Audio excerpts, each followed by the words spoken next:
மரணித்த ஒருவருக்கு அவரது கப்ருக்கு நன்மைகள் சென்று சேருவது பற்றி பின்வரும் 3 வகையான செயல்கள் முக்கியமாக குறிப்பிடப்படுகின்றன. தொடர்ந்து நன்மை தரும் ஈகை, சதகத்துல் ஜாரியா. ஒருவர் உயிருடன் இருக்கும் போது செய்த நன்மைகள் அவர் மரணித்த பிறகும் தொடர்ந்து பயனளிக்குமானால் அதன் நட்பலன்கள் அவரது கப்ருக்கு சென்று சேரும். உதாரணமாக, ஒரு மசூதி கட்டுவது, மக்களுக்கு பயனளிக்கும் அறிவை பரப்புவது, மரம் நடுவது அல்லது நீர் வசதி செய்து கொடுப்பது, பிள்ளைகளின் நல்ல பிரார்த்தனை துஆ.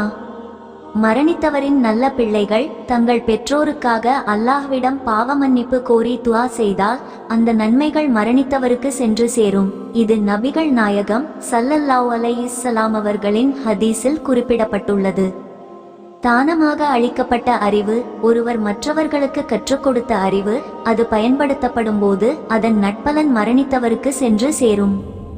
நபிகள் நாயகம் ஸல்லல்லாஹு அலைஹி வஸல்லம் அவர்கள் கூறினார்கள், ஒரு மனிதன் மரணித்துவிட்டால் அவனுடைய செயல்கள் நட்பலன்கள் நின்றுவிடும். ஆனால் 3 விஷயங்கள் தவிர.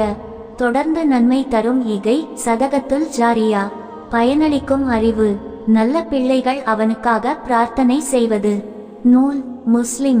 மேலும் உறவினர்கள் அல்லது மற்றவர்கள் மரணித்தவருக்காக செய்யும் துஆ, ஹஜ், உம்ரா, தானம் போன்றவற்றின் நற்பலன்களையும் அல்லாஹ் அவர்களுக்கு வழங்கலாம் அவனது கருணையின் பேரில்.